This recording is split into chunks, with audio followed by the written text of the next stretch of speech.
So, as far as like Sharp being part of it, I just never really thought about it, to be totally honest, because I never really enjoyed talking to him like on a podcast that much.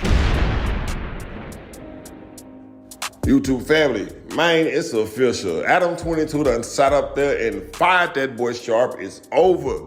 Adam22 literally not even 12. He might even still be online.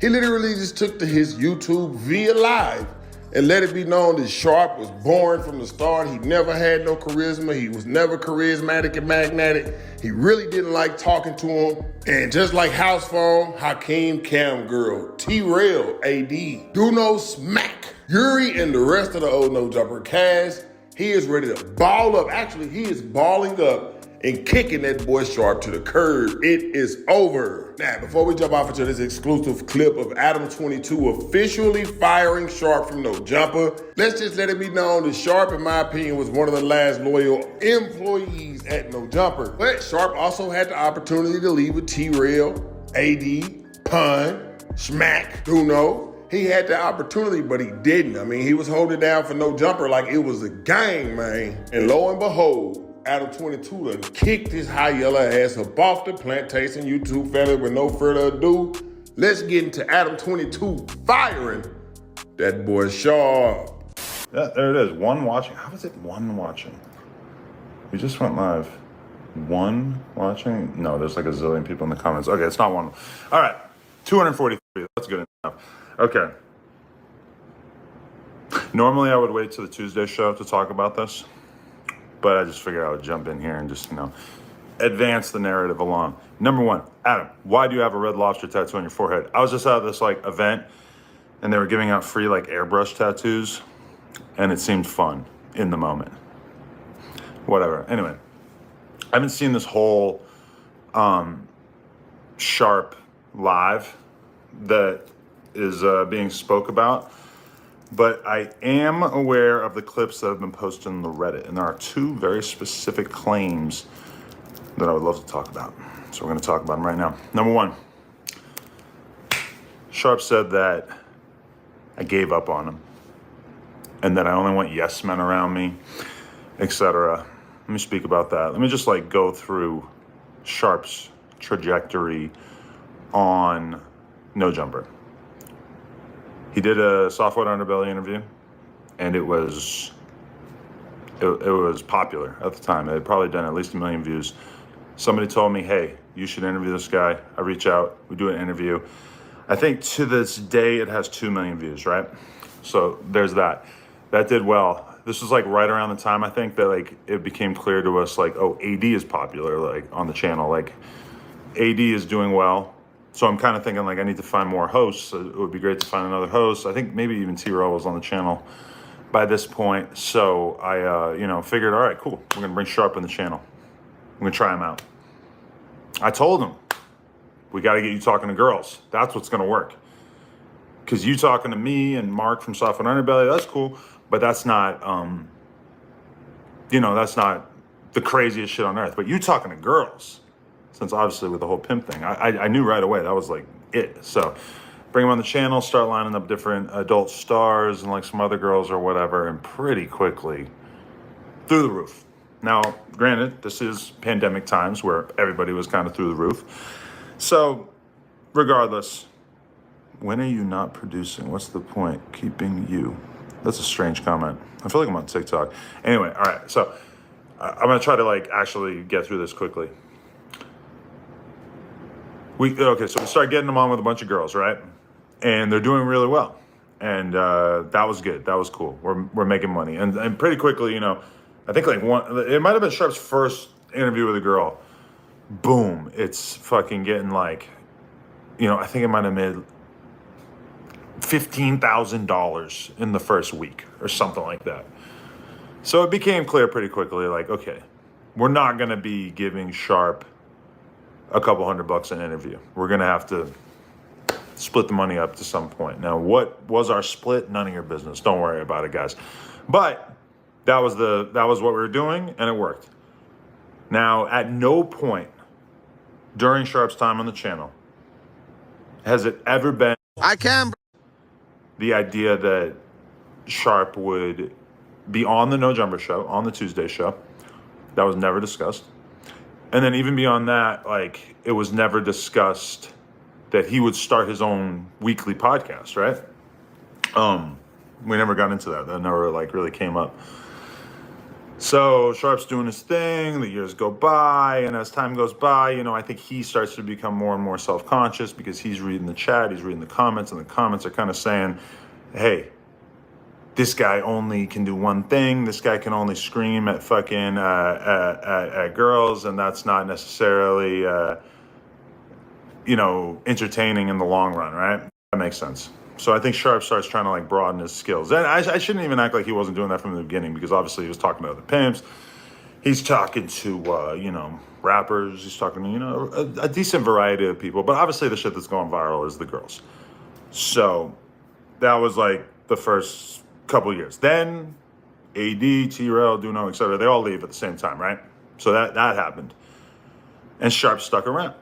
And, you know, obviously I'm happy to have him on the channel and everything. But to be honest, by that point, he had already kind of found himself in the same position that he's in right now, where the views are not really coming in the same way that they used to. Now, I'm not hating on him for that. I'm not getting on his ass. I'm not telling him like, hey, Sharp, you need to start yelling at these bitches, whatever. You know, I'm just leaving it alone because I figured like this is his path to figure out. Now, obviously, if he's getting millions of views screaming at girls or whatever, that would be great from my perspective. You know, money's always nice. But if he doesn't want to do that, if he feels like that's kind of just lame at this point, whatever, then I guess that's probably, that's fair. Like, I'm not going to try to, like, you know, convince him to do another kind of content if he's not comfortable with it, right? So that's pretty much it. Like, that's what he's been doing. Now, I do want to mention also, holy shit, $50 donation. Shout out Red Lobster, SETI2 Fly. Wow. Nice to have you here. I mean, I feel like people are so much more likely to donate when you're like looking directly into the camera like this, as opposed to doing a regular podcast, whatever. But that was basically like the whole thing. Like, we never talked about Sharp having like a weekly show. You know, like, he came on the No Jumper show like a couple times around that period. And it just like, you know, like, as a conversationalist, like, I've never been anything that I've been around. You know, it's like totally fucking foreign to me. And I know you guys are going to say, Adam, you're a porn star and you've got all these hoes or whatever. Like, okay, I get you. But, you know, in terms of like having a bitch walk the fucking stroll, it's not, I don't know anything about that world. I don't know, you know, a lot of it is very foreign to me. And even beyond that, you know, just like as a conversationalist, like, he's cool, but he's not like my number one dude that I would want to have a conversation with every Tuesday, right? But I mean, we never even got to the point of having that conversation. But, you know, and to be honest, there were a few like meetings where we tried to tell Sharp why things maybe were not going so great and tried to really get some feedback about what we could work on and everything.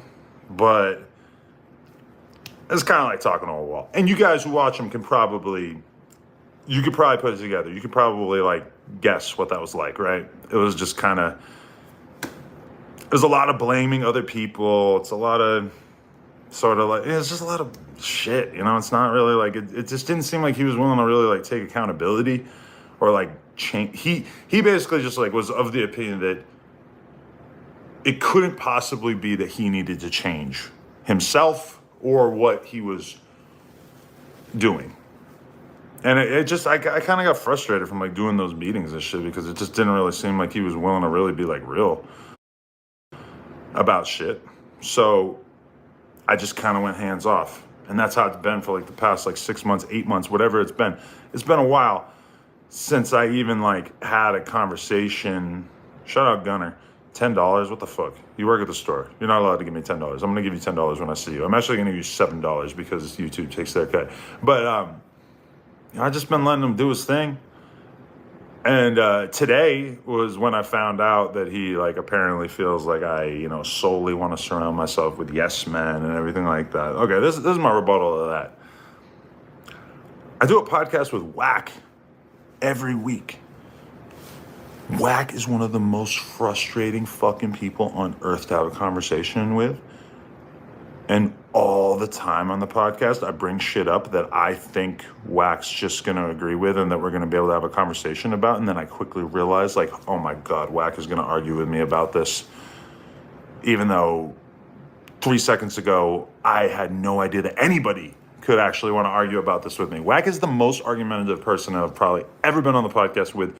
Maybe short of Dame Dash. Dame Dash was probably worse than Wack. But I love Wack, and I love doing content with Wack because he's just like a great conversationalist and he's fun. So the idea that I only want to be around yes men, I disagree with that. And I understand the criticism of Brick and Lush when people say that they're a little too yes man-y. And I've kind of like brought this conversation up on the podcast in the last few weeks where I want them to like challenge shit more, and I want them to have their own opinions more. And they can tell you that like even in the last like week, I've been in the group chat saying like the best thing for the podcast is like come in with your own developed takes about shit, like shit that you feel strongly about, that you want to argue about, and bring it to the podcast. And you know, I think that's why even in the last week, I've seen a little bit more of it. I've seen Lush come and he said like, hey, do you think that TDE is gatekeeping conscious hip hop? That's good podding. You might not agree with it, but that's good podding because that's like a controversial take that, you know, people are going to feel strongly about one way or another. You know, I'm not trying to have, God, these donations are coming in. Yes, man, it's a nay from me, church. Oh, it's Lush. Fuck you, Lush. Julian Chung, Cheddar Bay Gang. Is that Julian of Channel 5? Well, I actually have like homies in here. That's weird. Like my actual friends are in here.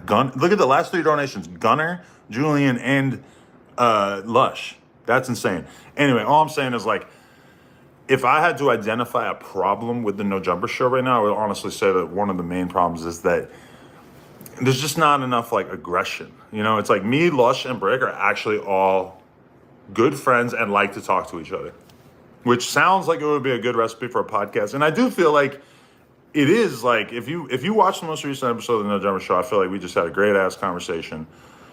And you know, that's not always going to get the most attention when you just have like a good 4-hour conversation, right? I do think that like if we were going to add somebody, I would want it to be somebody who was a little bit more inflammatory. You know, like sometimes like the best moments of me, AD, and House Phone were pretty much us screaming at each other, right? Like us not agreeing on shit at the very least. What the fuck? The broom fell. Okay, that actually made me jump out of my fucking skin.